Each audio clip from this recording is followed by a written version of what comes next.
나이로부터 자유롭게 나이가 든다는 건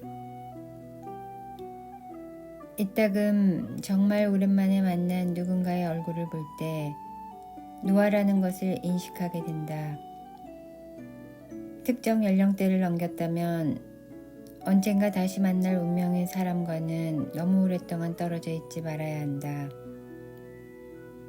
누군가가 우리에게 경고하지도 않은 채로 나이를 먹은 뒤 갑작스레 눈앞에 다시 나타나는 순간 이들은 무례하게도 우리 자신의 노쇠함을 그대로 비춰주는 거울이 될 터이기 때문이다. 우리는 더 이상 우리의 몸과 우리 자신과 단순한 관계를 맺지 않는다. 우리는 매일 거울로 자기 모습을 들여다보지도 않는다. 혹여 볼 일이 있더라도 거울을 건드리거나 하지는 않고 무표정하거나 무관심하게 흘낏 쳐다본 뒤 물러선다.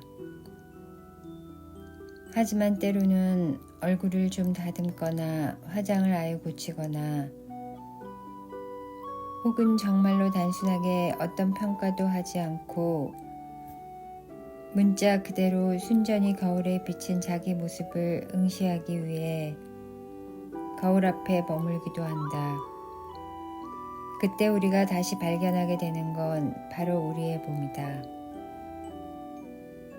그럼에도 불구하고 거울을 보면서 내가 나이 들었음을 깨닫는 갑작스러운 인식의 순간, 설령 그때 내 모습을 추궁한다 해도 그 순간에 나는 내 몸과 내 다양한 자아를 모아 재조합에 나서게 된다.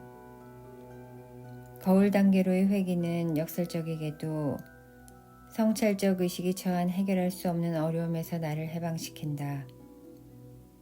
나는 나이를 먹는다. 그러므로 나는 살아간다. 나는 노화한다. 그러므로 나는 존재한다. 자기 자신과의 관계, 자기 몸과의 관계와 관련해 어떤 것도 단순하지 않다는 사실을, 그리고 나이라는 문제는 이를 더 복잡하게 만들 뿐이라는 사실을 살필 필요가 있다. 신체적 건강과 복원, 행복이라는 이름 아래 우리가 추적해 제거하고자 하는 노화의 기호들이 존재한다. 이와 동시에 우리가 없애고 싶어하는 모든 노화의 기호는 또한 빈곤의 기호이기도 하다.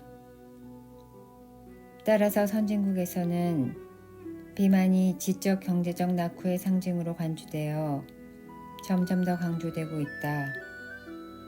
그러나 평생 운동과 조깅, 암벽 등반으로 자신을 가꾼 사람에게도, 세심하게 식단을 관리한 사람에게도 결국 몸은 자신의 나이를 드러내 보일 것이다. 따라서 만약 우리가 젊음을 유지하기를 원한다면 그건 사실을 숨기거나 거짓말하는 법을 익히는 문제가 된다. 그런데 대체 누구에게 거짓말을 한단 말인가? 그 대상은 타자와 자기 자신, 타자로서의 자신이다. 마치 어떤 다른 몸이 존재하는 듯이 몸 말고 다른 무언가가 있는 듯이 말이다. 세심히 들여다보면 피부를 더 탄력 있어 보이게 만들거나 목주름을 줄이거나 머리카락을 힘있게 만드는 기교를 곧바로 알아차릴 수 있다.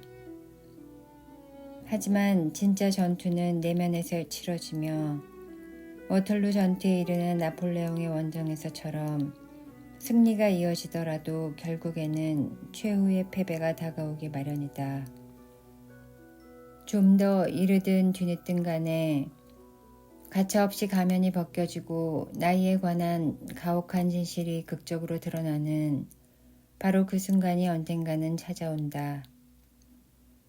노쇠함이라는 최후의 몰락을 맞이하기 전에 사람들은 자신의 성 정체성을 이루는 가장 화려한 면모를 잃어가기 마련이다. 노화는 일찍 자각되기도 하지만 고령에 따른 신체의 쇠약은 오랜 역사의 결과물이다.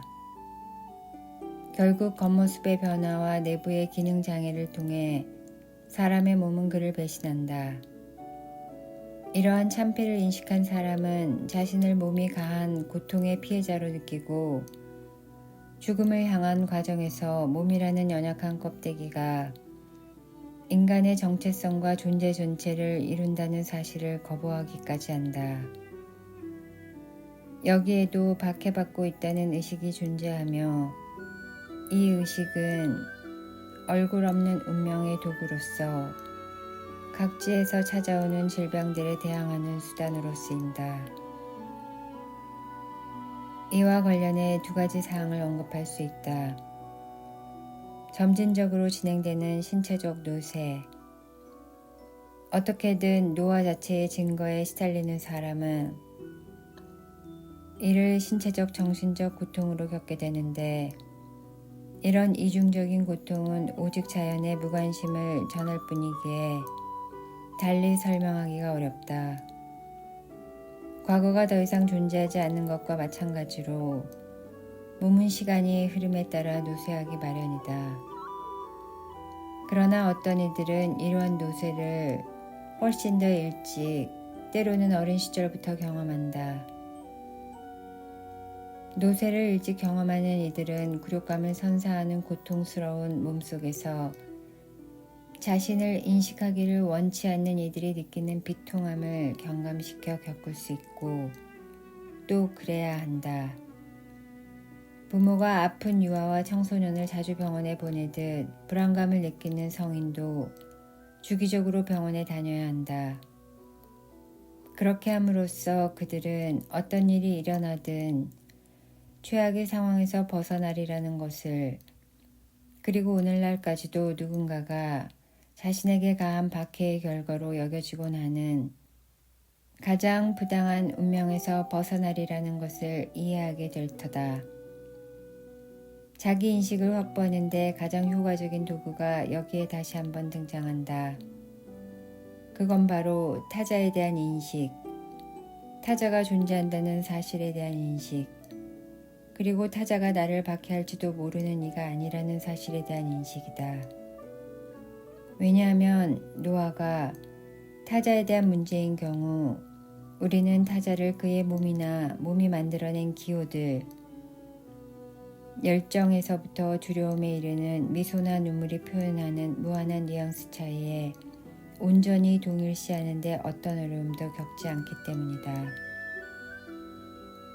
타자의 몸이 삶의 기호를 더 이상 제공하지 않는 순간, 그리고 삶의 모든 속성을 지녔던 누군가가 더 이상 존재하지 않는다는 사실을 인정해야만 하는 그 순간이 오기 전까지는 말이다. 우리 자신을 우리 몸과 구별하고 몸을 신문하면서 저주하거나 아첨하도록 강제하는 환상은 계속해서 우리 눈앞에 어른거린다. 성찰적 의식의 술책, 즉 우리가 몸 바깥에서 독립적으로 실존한다는 환상은 타자가 죽음과 더불어 그 이전과 이후를 근본적으로 단절시키면서 갑작스럽고도 최종적으로 사라진다는 명백한 사실 앞에 깨질 수밖에 없다. 시야에서 사라지고 몸에서도 떠나면 더는 그 어떤 것도 존재하지 않고 무만이 존재하게 된다.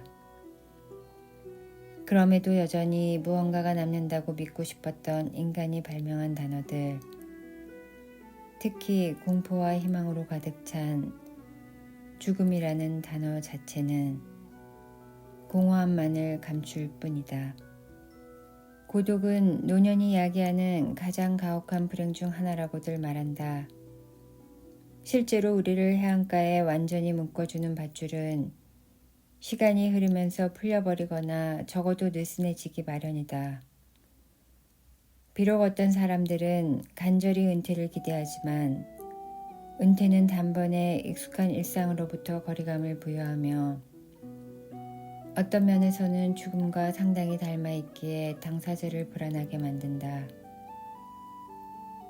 기념사와 화환, 진실한 감정 표현 등 장례식을 연상시키는 의식을 통해 기념되곤 하는 게 바로 은퇴라는 사실은 부정할 수 없다. 노년의 고독이 갖는 문제는 고독이 명백한 개인적 사실로 부과될 뿐 아니라 타자에 의해, 즉 나를 배신하고 저버리며 포기하고 질병으로 실패나 죽음을 맞은 존재들에 의해 부과된다는 것이다. 오랜 시간에 걸쳐 나이가 들다 보면 가까웠던 여러 친구와 소원해지거나 그들이 사라져버리는 걸 목격할 수밖에 없다. 그중 최악은 우리가 거기에 익숙해져 간다는 사실, 혹은 익숙해지는 것처럼 보인다는 사실이다. 끔찍한 일들을 공동의 운명으로 받아들이길 거부하는 우리의 선택이 무관심 탓이 아니라 온화함 덕택이라 여기면서 말이다. 그와 동시에 우리는 또 현재의 일들과 타인을 향한 무관심을 점점 키워간다. 레오 페레는 이를 두고 그리고 아마 완전히 혼자인 기분이 들겠지만 힘들지는 않을 거야 라고 노래하기도 했다. 오랜 친구의 죽음과 타인의 무시 탓에 우리를 괴롭히는 고독이 있는가 하면 방어기제나 일종의 반항으로 작동하는 고독처럼 우리가 갈망하는 고독도 있다. 이처럼 여러 종류의 고독은 노년의 불가피한 일부인 걸까? 반드시 그렇지는 않다. 우리가 나이를 만들건 아니건 간에 우리는 우리의 나이를 가진다. 정확히 말하면 우리도 나이를 가지고 나이 역시 우리를 가진다.